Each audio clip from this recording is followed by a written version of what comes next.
Welcome, welcome, you guys. This is the Syndra. I've decided to start a fresh campaign on HOI4 on the Kaiserreich patch. This is the 0.7.2 patch, and this is the patch that ruined my previous campaign as Peru, unfortunately. So I had to start a new one. But we were doing fine on the Peru one. We started a war with Argentina, which was kind of fun. But now I kind of want to play as Argentina. I want to see what they have to offer. So I've decided to play as... Are they not here? Do I have to pick them? There we go, Argentina. So we're going to read all of this when we get into this. But let's just dive right into this. We start out as national populists. So it seems like the two big nations in South America is Argentina and Brazil. They are the two biggest nations. And I've already done the Brazil campaign. It was a few patches ago, though. I might do that again, but we'll have to see how it goes, shall we? Yes, thank you, and give me the major events. And yeah, this is the same thing as before. So once 0.8 comes out, I might have to figure out where they're gonna have their mods. Maybe it's not gonna be an issue. Basically, they're moving their workshop, the Steam workshop location, to make it easier for themselves, which is fine. Right, first things first. What do we have here? Inter-service rivalry, Navy dominance. This is the same thing that Japan has in the base game. Really? So we're spec'd heavily into the dockyards and the naval part. Yeah, the Navy is dominant. That's not really useful at all. Naval Doctrine Research Time. Factory output. Negative. Planning speed. This actually hurts my planning speed? Oh, god damn it. We don't want this. I want the military to be dominant over here. We'll see if we can shift that around. Military cliques. Oh no, my organization, my precious division organization is dropped by 10%. So we got planning speed penalties here. We got organization penalties here. This is horrible. This is absolutely horrible. And then we got woes of the Christmas coup. Recruitable population factor, negative 60%. Division organization, minus 90. My units are actually useless. They cannot fight at all. They should have 0 organization. Oh my fucking god. What the hell did I just do? This is not gonna go well. Okay. Well, this is bad. This is really, really bad. Let's take a look at our research. We don't even have the 1936 guns, but we got the mountain infantry for whatever reason. We don't have support equipment. We have tanks, but the basic ones. We got artillery. Nothing has been pre-picked in the doctrine route. Yeah, like the Navy stuff is actually pretty good. We even have the battleship. We got battleship 1s. So we could have a very powerful Navy, but I'm not interested in that. Most of the fights we're going to do are going to be land battles. Unless we decide to go to war with like the Reichspakt, the Germans, I don't see us building a huge fleet. We start out with close air support. That's kind of interesting. Nothing here, nothing here. Okay, so let's just go for the basic 3 we always go for. Construction, production, and research. Alright, so I'm guessing we start out with civilian economy? No, we start out with partial mobilization. Really? That's 200 political points I just saved, because we don't start over here. That is amazing. So we can start constructing factories right off the bat. Assuming we don't have horrible construction penalties. Well, we do have horrible construction penalties because my stability is negative. Fuck. Alright. Infrastructure-wise, the northern parts of the country are not in good shape at all. They are very, very bad. And also the building, the factory slots are very low. It's like 2 across the board, and they got 1 and 1 here. So these 4 states are going to be our primary ones. And this one is almost already full. And we can't even build dockyards. So these 2 are going to be the only ones I can get a dockyard in? God damn it. Okay, let's start building in these two then. This one is 50%. We'll build 2 military factories over here. For starters. Dockyards. So, resources-wise, what do we have? We got some oil. We got a lot of tungsten, and we got 8 steel, which is not enough to do anything. That's unfortunate. How is my navy? How is my current navy? We start out with 2 battleships, but they're pre-Weltkrieg. They're the old version. Okay, that's pretty bad. We got 3 modern heavy cruisers, though. So we got some competent screening ships. Yeah, we also have level 1 destroyers, along with the old ones. And we have 3 submarines. Let's split them off. And I don't know, we'll figure out what to do with the submarine fleets. Like, 3 submarines is not enough to do anything. We'll do this. Just stay docked for now. No. You guys take the other one. Well, this fleet can do a lot of damage. I'll just have you out on parole. Yeah. Actually, you can just put you everywhere. Yeah, it's fine. And, okay, what about an air force? We do have some planes.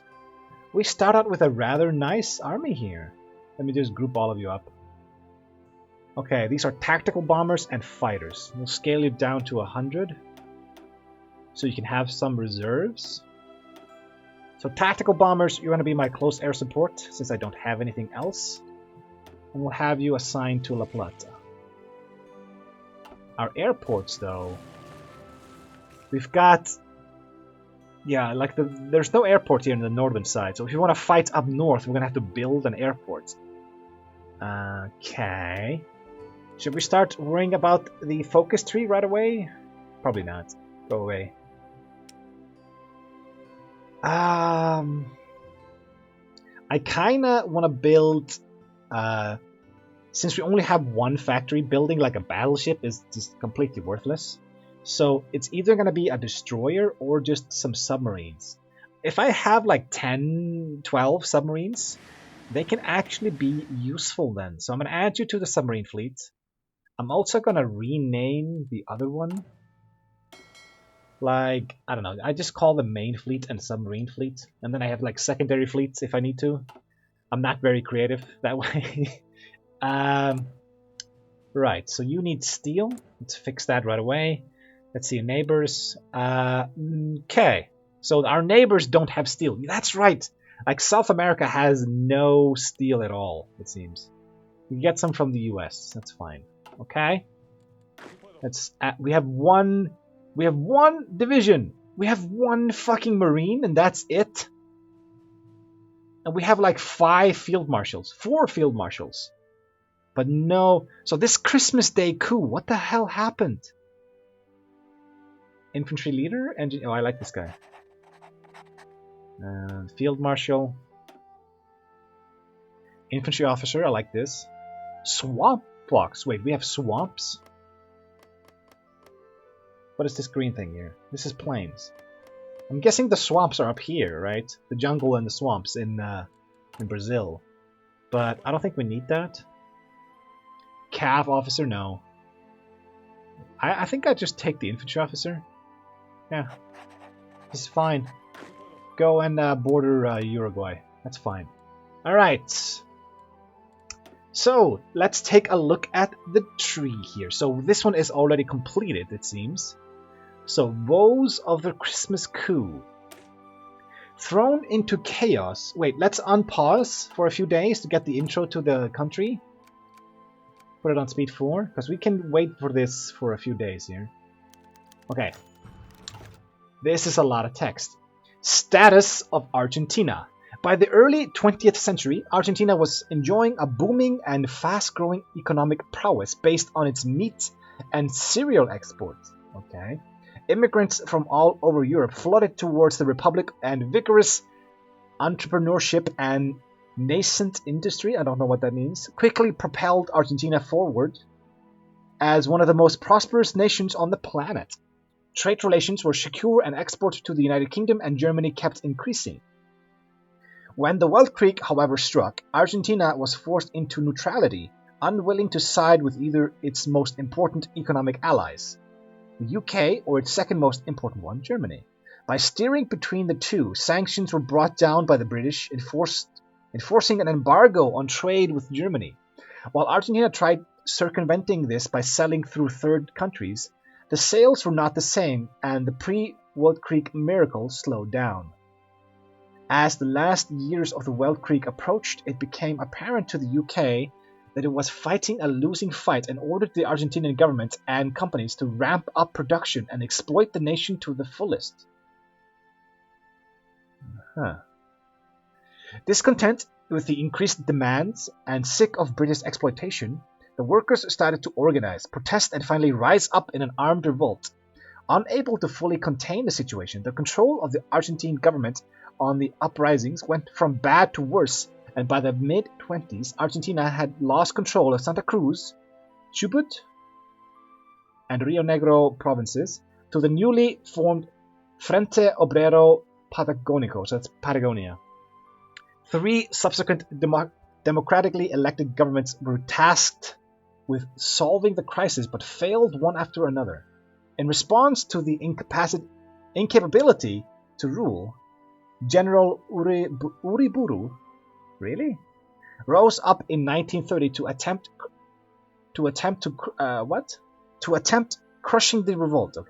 A reign of terror spread across the nation, with socialist and syndicalist sympathizers massacred and pushed southwards.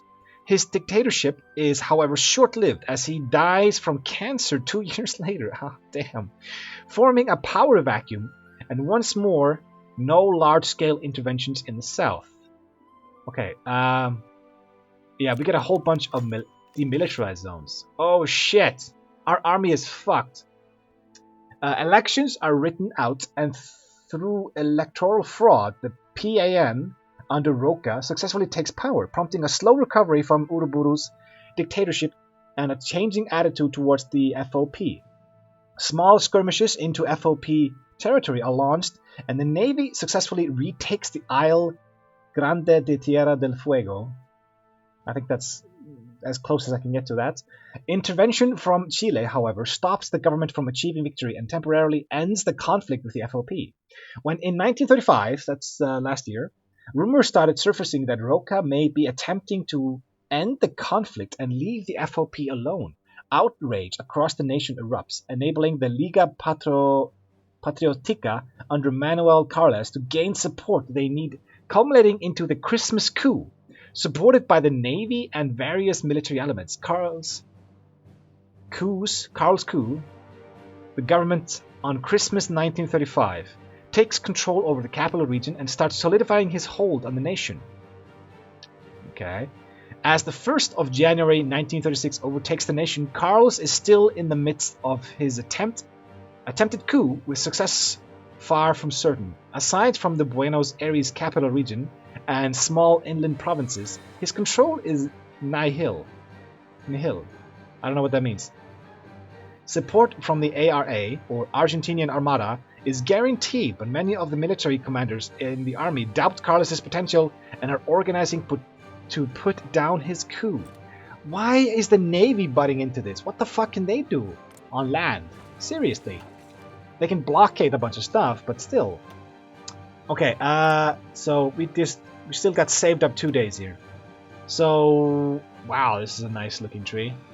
Let's start on the far right here. So this is the naval tree, it seems. This is base strike, we got fleet in being, and then we got trade interdiction. The fact is, if we can go battleships, I want to go battleships. So, fleet in being is very nice.